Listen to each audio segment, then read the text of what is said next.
Lo más convocante de San Sebastián 2024 siempre será algo subjetivo. Veamos qué opino yo. El festival y la competencia oficial abren con Emmanuelle, retomando el célebre personaje creado por la escritora Emmanuelle Arzán. Es apenas el segundo largometraje de la realizadora francesa Audrey Diwan, después de haber ganado el León de Oro en Venecia 2021 con El acontecimiento. Noémie Merlant encarna a la mujer que está en la búsqueda del placer perdido, cosa que deberíamos estar haciendo varios de nosotros, y Naomi Watts aumenta el prestigio del proyecto.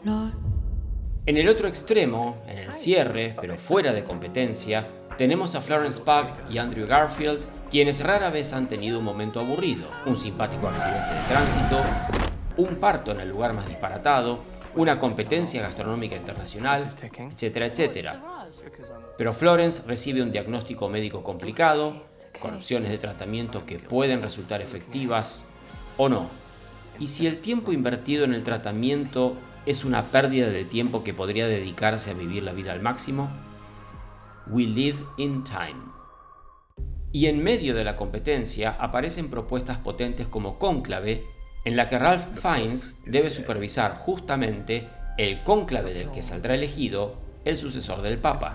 ¿Y cuál podría ser el problema si en la Iglesia Católica son todos unos santos? El alemán Edward Berger ya ganó varios Oscar con su película anterior, Sin novedad en el frente, entre ellos el de Mejor Película Internacional. Completan el cónclave Stanley Tucci, John Lithgow e Isabella Rossellini. The Last Showgirl es Pamela Anderson, la corista principal adornada con plumas y cristales, del último espectáculo tradicional que queda en Las Vegas, quien se enfrenta a un futuro incierto cuando se entera de que su espectáculo de 30 años cerrará para siempre. Apoyada por su mejor amiga Jamie Lee Curtis, intentando reconectar con Kiernan Shipka, su hija a la que apenas conoce, y guiada por su directora Gia Coppola, nieta de Francis Ford y sobrina de Sofía, Pamela Anderson deberá encontrar su nuevo lugar en el mundo. Fix your face.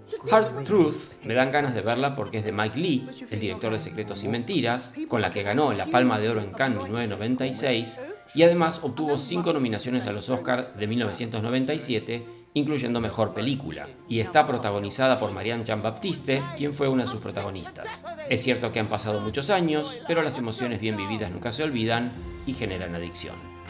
En la sección Perlac se destacan películas consagradas o premiadas este año que aún no se han estrenado en España y que son candidatas al premio del público, personalmente el que más me interesa. De Cannes 2024 tenemos a varias de sus ganadoras, como a la ganadora de la Palme d'Or, dirigida por Sean Baker, que sigue la relación entre Anora, una trabajadora sexual establecida en New York, y Vanya, el hijo de un oligarca ruso.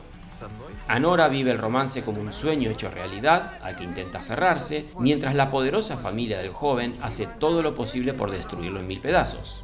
La Palma de Oro parece coronar el camino ascendente de Baker, construido escalón por escalón con Tangerine, The Florida Project y Red Rocket.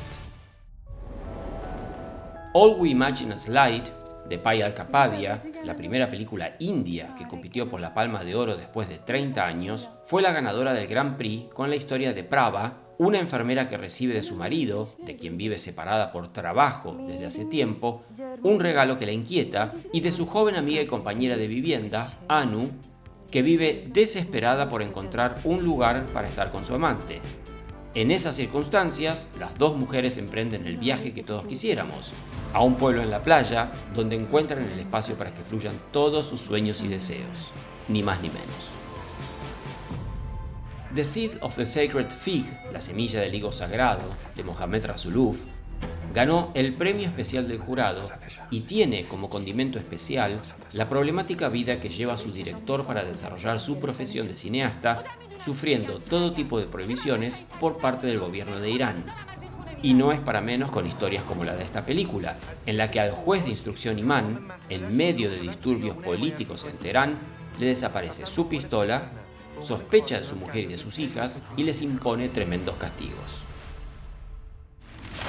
Demi Moore pasó los 50, pero hubiera preferido no hacerlo. Por eso adquiere The Substance de parte de Dennis Quaid y no solo rejuvenece, sino que además se parece un montón a Margaret Qualley.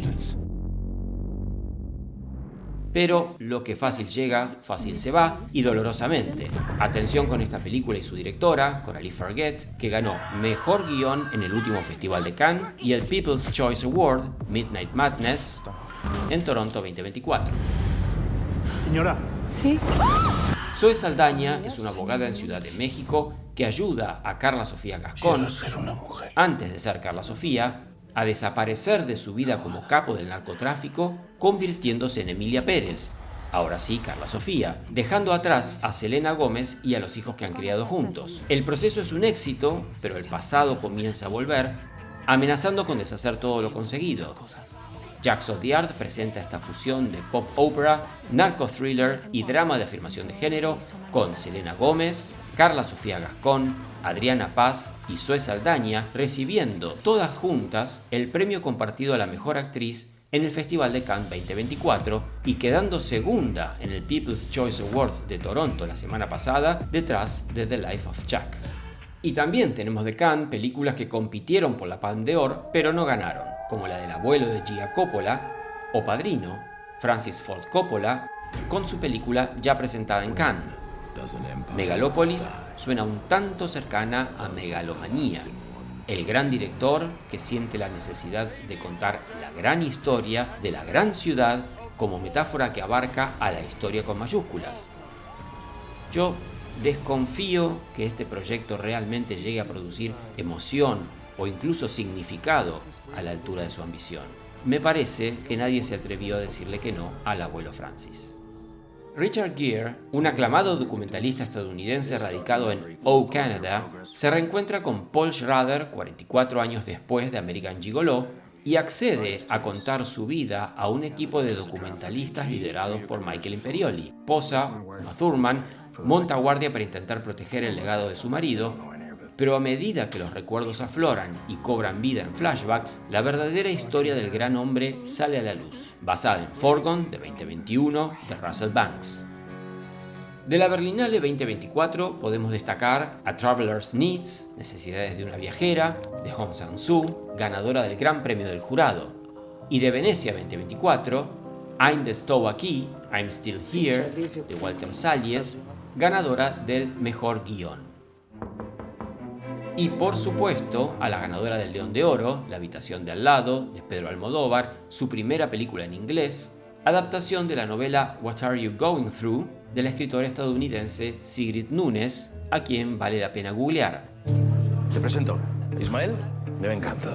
Volviendo a la sección oficial, pero siguiendo con propuestas españolas, Isier Bollaín y Nevenka Fernández parecen el dúo más potente, narrando la persecución que sufrió la concejala de Hacienda del Ayuntamiento de Ponferrada por parte del alcalde. Soy Nevenka y decido hacer la denuncia, aunque sé que deberé pagar un precio muy alto. Isier Bollaín, ganadora en San Sebastián con Te doy mis ojos y Machiavel, en la Berlinale de 2011 con También la lluvia y en Cannes 1999 con Flores de otro mundo. Soy Nevenka. También dentro de España encontramos a Isabel, quien después de 15 años separada debe cuidar a su exmarido enfermo. A pesar de que ella lo ve como a un desconocido, revive en su compañía resentimientos que creía superados, como destellos del pasado que le permiten ver con otros ojos el fracaso que vivieron juntos. Interesante repaso en calma de tiempos turbulentos.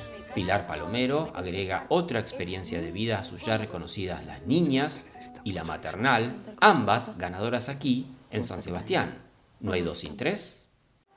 Y por último, Miguel, una abuela que vive en un pueblo de Borgoña, ve interrumpida su tranquilidad cuando su hija Valerie la visita con la idea de dejarle a su hijo Lucas durante las vacaciones. Madre e hija ya no se llevaban bien desde antes, sucede algo que podría ser un accidente, como preparar una comida con hongos contaminados, y de repente no estamos seguros de si fue un accidente o no. Además de las dudas, aparecen también el hijo ex convicto de la mejor amiga de la abuela, quien parece tener un acceso a la violencia que a ella le vendría bien. Como diría François Ozon, nada que no pueda suceder en cualquier familia cuando cae el otoño.